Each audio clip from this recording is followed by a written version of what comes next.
नमस्कार मित्रहरू, यहाँलाई स्वागत छ न जानकारी टेक्नेपाल युट्युब च्यानलमा। मित्रहरू, आज म तपाईलाई यो भिडियोमा टिकटकको नयाँ अपडेट्सको बारेमा जानकारी दिन गइरहेको छु। भिडियोलाई स्किप नगरिकन पुरै हेर्ने प्रयास गर्नुहोला। टिकटकले हालसालै नयाँ अपडेट्स ल्याएको छ। त्यो नयाँ अपडेट्समा धेरै नै राम्रो फिचर एड गरेको छ। त्यो फिचरलाई युज गरेर हामीले धेरै नै फाइदा लिन सक्छौँ। टिकटकले योभन्दा अगाडि एउटा फिचर एड गरेको थियो, जुन फिचर थियो तपाईहरुको टिकटक प्रोफाइलमा कसले भिजिट गर्दै हुनुहुन्छ, कसले हेर्दै हुनुहुन्छ भनेर तपाईले त्यो जान्न सक्नुहुन्थ्यो।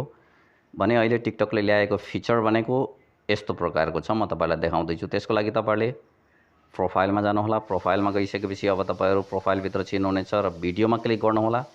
तपाईले हालसालै अपलोड गरेको भिडियोमा तपाईले क्लिक गरेर प्ले गर्नुहोला। भिडियोलाई प्ले गरिसकेपछि अब तपाईहरुले यहाँनेर देख्न सक्नुहुनेछ पोस्ट भ्यूज। यहाँ देख्दै हुनुहुन्छ तपाईहरुले भिडियो प्ले गरिसकेपछि यो यतापट्टि यो साइडमा पहिला यहाँनेर भ्यूज मात्रै भनेर देखाउँथ्यो भने अहिले यहाँनेर भ्यू लिस्ट देखाउँछ तपाईहरुलाई।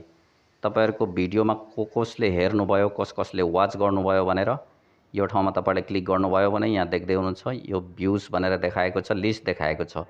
त्यो ठाउँमा क्लिक गरिसकेपछि तपाईले देख्न सक्नुहुनेछ भ्यूज। त्यसपछि यहाँ तपाईले लिस्ट देख्न सक्नुहुनेछ तपाईहरुको भिडियोलाई कसले वाच गर्नुभयो, कसले हेर्नुभयो र कसले लाइक गर्नुभयो, कसले कमेन्ट गर्नुभयो भनेर पुरै लिस्ट, यो भ्यूज लिस्ट रहेको थियो कसले भिडियोलाई हेर्नुभयो भनेर। अब त्यसपछि तपाईले यतापट्टि यो साइडमा देख्दै हुनुहुन्छ लाइकको लिस्ट पनि देख्न सक्नुहुनेछ। यहाँ लाइक कसले 25 जनाले लाइक गर्नुभएको छ र कसले लाइक गर्नुभयो भनेर यहाँ देखाइरहेको छ। र अर्को यहाँनेर देख्दै हुनुहुन्छ कमेन्ट, 7 जनाले कमेन्ट गर्नुभएको छ र कसले कमेन्ट गर्नुभएको छ भनेर यहाँ लिस्ट देख्नुहुनेछ। यस्तो प्रकारले तपाईहरुले आफ्नो भिडियोको पोस्ट भ्यूज, तपाईहरुको भिडियो भ्यूज कसले गर्नुभयो, कसले वाच गर्नुभयो भनेर सबै लिस्ट हेर्न सक्नुहुनेछ। त्यसको लागि त्यो सेटिङलाई अन गर्नको लागि यहाँ यो तीनवटा धर्काको अप्सनमा क्लिक गर्नुहोला। प्रोफाइलमा गएर तीनवटा धर्काको अप्सनमा क्लिक गर्नुहोला र तीनवटा धर्काको अप्सनमा क्लिक गरिसकेपछि अब यहाँ प्राइभेसीको अप्सन, यो प्राइभेसीको अप्सनमा क्लिक गर्नुहोला।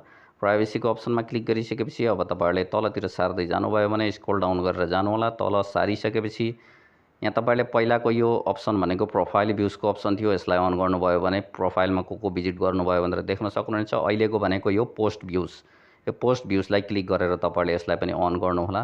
त्यो पोस्ट भ्यूजमा तपाईले क्लिक गर्नुहोला। पोस्ट भ्यूजमा क्लिक गरिसकेपछि पोस्ट भ्यू हिस्ट्री भनेर छ, यो अफ छ भने यसलाई अन गरिदिनु होला। अन गरिसकेपछि तपाईले यहाँ देख्न सक्नुहुनेछ allow people you follow to see that you view their post.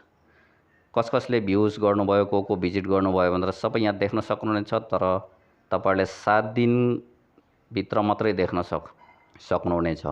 तपाईले भिडियो पोस्ट गर्नुभएको 7 दिन भित्रै तपाईहरुले को मेरो भिडियोमा पोस्टमा जानुभयो, छिर्नुभयो, हेर्नुभयो भनेर 7 दिन भित्र हेर्न सक्नुहुनेछ। 7 दिन कटिसकेपछि त्यो तपाईहरुले हेर्न सक्नुहुँदैन। आशा छ यहाँहरुलाई भिडियो मन पर्नेछ।